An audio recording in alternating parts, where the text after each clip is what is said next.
90% of startups fail, according to a recent study from SmallBiz. Why do they fail and what can we learn with them is the most important.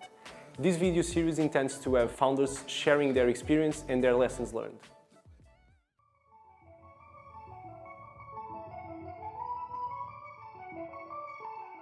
It lasted more than 10 years, the business, so it went...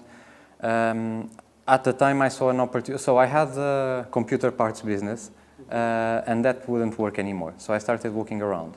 A lot of actually distributors of computer parts were starting to distribute also security cameras and surveillance recorders, video recorders and stuff like that. So my father also had some connections to the market. I started investigating, and at a certain point I knew a factory from a brother of a friend of my father said he wanted to install video surveillance and that all the budgets were very expensive. And I asked him if he would show me the budgets from the other companies. And then I said, like, look, I can do that, like, what, 20–30% cheaper? What do you want for me to get the job? And he said, yeah, well, I don't remember, but we closed the first deal. And I knew very little about video surveillance, so I just learned everything I could very intensively, and it started growing from there. Then it changed to home automation, criminal investigation, and then criminal investigation eventually led me to invest all my money in what I call the startup. That was a startup by the definition, I think.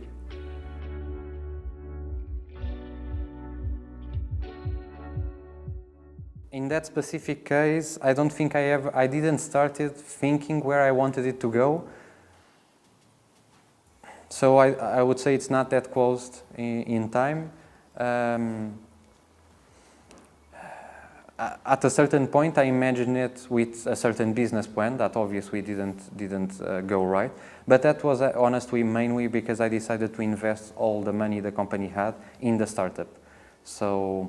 So I created my startup by investing thousands and thousands of euros of my own money first to prototype. So I don't see it like that. Nozomi, for example, it's more like that, and I would say, yeah, I think it failed. Like, it didn't fulfill. It was very below my expectations, and so I would say it failed. And even the accelerator, I don't know. I made some money with it. But I would say again, I think it failed. It came very short of what I designed. So I would say it also failed.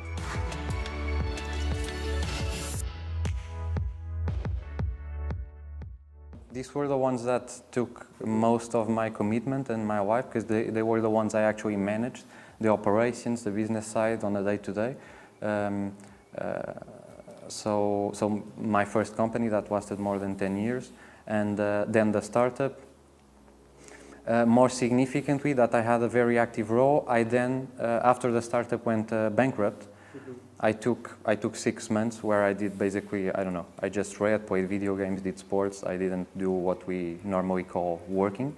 And after that time, I set a deadline to make a decision. I decided I wanted to make hardware, a startup accelerator for hardware startups. And I worked on that for about 6 months, learning everything I could about it, closing the business model, closing the business case, a lot of number crunching, a lot of research. I eventually sold it, kind of an acqui-hire deal with a big Portuguese company, and it was going very well for about 6 months. And then the company, well, they won a very big European contract, like 3 times their annual revenue, and they had to change priorities. And I joined them to do my project, so it didn't make sense, so I basically quit. And being something that I want from the ground zero, alone, for 6 months working on it alone, like every day, I thought I didn't want to do it again. I thought, like, okay, I tried. You could say I have all that work now that I could give to someone, and I would pleasantly give it to someone if they want to be the CEO of the thing. I can be an advisor, or not even. I'm pretty able to give everything I learn if someone wants to start it. It's just I don't have the mental space for it anymore. And then I did freelance consulting. And when I thought I was going to do freelance consulting for a long time, because it was starting to pick up and going well, I got an offer from Altran that I thought it was, it made total sense for me to accept again, based on where I was at in my life, what I think I missed in terms of knowledge, of business knowledge. It made perfect sense, so I decided to take it in February, and that's where I'm at now.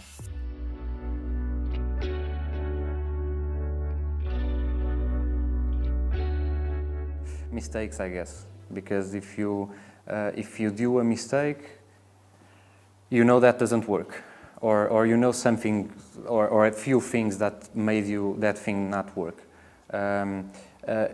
If you are successful, I think this would lead to hours of discussion, so I'm not really sure, but I would risk saying, when I was successful, it was actually joining a lot of variables, and a bit of luck, and a bit of this, I don't know. So I'm not sure the things that actually I'm pretty sure that the things that were in place for me to launch previous business models I did would no longer work if I wanted to do them now. Mm-hmm. So yeah, I learned. I can't use it right now. I'm sure I will use it along my life, parts of it at least. So, but maybe, yeah, I think probably failing. That being said, I don't agree with failing is great and let's all fail a lot, and failing sucks and it's really bad. So I don't think anyone should be like very happy of failing a lot. It just happens.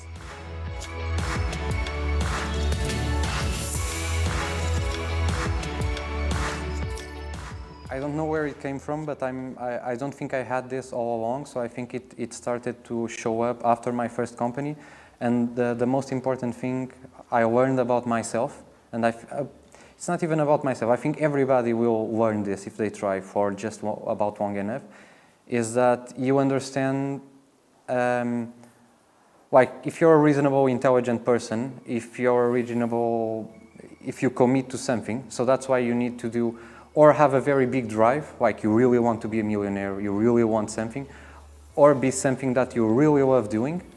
If you do it for long enough, it's going to go somewhere. So maybe it's not going to go to 1 million, it's going to go to 100,000 euros of selling price in the end. So, but it's going to go somewhere. And that gives me the confidence that I know if I quit my job tomorrow, first I know it's very easy for me to find a job now, which is very actually relaxing. And the second thing is, I know that I can start a new business. I can like it more or less, but there are a lot of business models that I know I can implement in like 30, 60 days and have a company and a business and money coming in. So you just gain confidence and you gain a lot of skills. So you don't want to go too long, but an example is like, you know, Elon Musk, for example. Elon Musk, it would be very easy for him to set up a business like PayPal again, for example. But that's just not like, there's no challenge in that. So he goes for something bigger. Like there would be no problem for me to set up a certain type of companies, but that doesn't excite me. So I will do it if I really need the money. If not, I just want to do bigger things. And that leads to failures sometimes because I'm trying to do things I don't know how to do, like Elon Musk.